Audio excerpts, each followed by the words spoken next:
தரிசன தாகம் ஒரு நபரின் மீது தேவன் வைக்கும் உச்சபட்சமான அசலான நோக்கம். அதான் தரிசனம். ஆதியாகமம் 37:9. சூரியனும் சந்திரனும் 11 நட்சத்திரங்களும் என்னை வணங்கினது என்றான். இது தேவன் யோசேப்பின் மேல வைத்த தரிசனம்.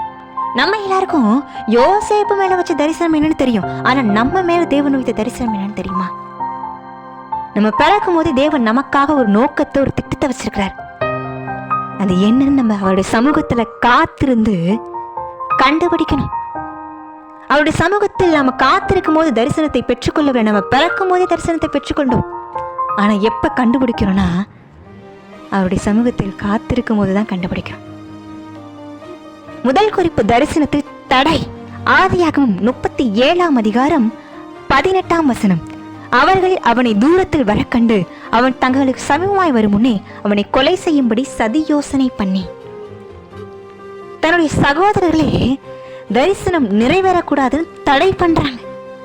அந்த தடைதான் யோசேப்பிற்கு விடையாக அமைஞ்சிச்சு தரிசனம் நிறைவேற. கடைசி அங்க தப்பு விற்க ஒரு ரூபனை வச்சு யூதா மூலமா மீதியானியர் கையில விற்கப்படுறார். அந்த பாதையில் அவர் கடக்கிறதுனாலதான் தரிசனம் நிறைவேறச்சு. அதனால தடைகள் வந்தா சந்தோஷமா கடங்க. இரண்டாவது குறிப்பு தரிசனத்தில் பகை. ஆதியாகமம் 37:8 நீங்க பாத்தீங்கன்னா, அப்பொழுது அவன் சகோதரர் அவனை பார்த்து, நீ எங்கள் மேல் துரைதனம் பண்ணுவாயோ, நீ எங்களை ஆள போகிறாயோ என்று சொல்லி அவனை அவன் சொப்பனங்களின் நிமித்தமும் அவன் வார்த்தைகளின் நிமித்தமும் இன்னும் அதிகமாய் பகைத்தார்கள். நம்ம தரிசன பாதையில போகும்போது நம்ம மேல பகை எல்லாரும் சுத்தி பகைக்கப்படும். எல்லாராலும் பகைக்கப்படும்.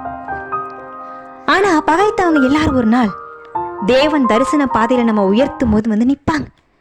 அந்த நேரத்தில் நம்ம எப்படி செயல்படுறோம்ன்றதான் ரொம்ப முக்கியம். யோசேப்பு எப்படி செயல்பட்டார் தெரியுமா? ஆதியாகமம் 45:5, 9 நீங்க பாத்தீங்க அப்படின்னா, ஆதியாகமம் 45:5, 9.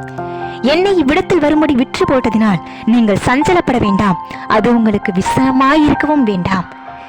ஜீவரட்சணை செய்யும்படிக்கு தேவன் என்னை உங்களுக்கு முன்னே அனுப்பினார். பாருங்களேன், மன்னிக்கிற ஒரு மனம். நீங்க என்னை வித்துட்டதுனால சஞ்சலப்பட வேணாம், துக்கப்பட வேணாம், விசனப்பட வேணாம். உங்களை ஜீவரட்சணை செய்யும்படிக்கு என்ன ஆண்டவர் அனுப்பியிருக்கார். இந்த மனம் தாங்க வேணும். உயர்வுல இப்படிப்பட்ட ஒரு மனம்தான் வேணும். உணர்வுகளை கையாளுற நமக்கு தெரிஞ்சிருக்கணும். 3 விதமா உணர்வுகளை கையாளலாம். 1 மூடி வைத்தல், 2வது வெடித்து சிதறுதல், 3வது திறந்து காட்டுதல். மூடி வைக்கிற கோபம், மறைத்து வைக்கிற அந்த கோபம் பழிவாங்க துடிக்கும். வெளிப்படுத்தப்பட்ட கோபம் மன்னிப்பை நோக்கி நகர்கிறது. மறைத்து வைக்கிற கோபம் பழிவாங்க துடிக்கிறது. 2வது வெடித்து சிதறுதல். பொறுமையா இருந்து பார்த்தாச்சு, ஒரு நாள் முடியாம நீடிய பொறுமையில வெடித்து சிதறது.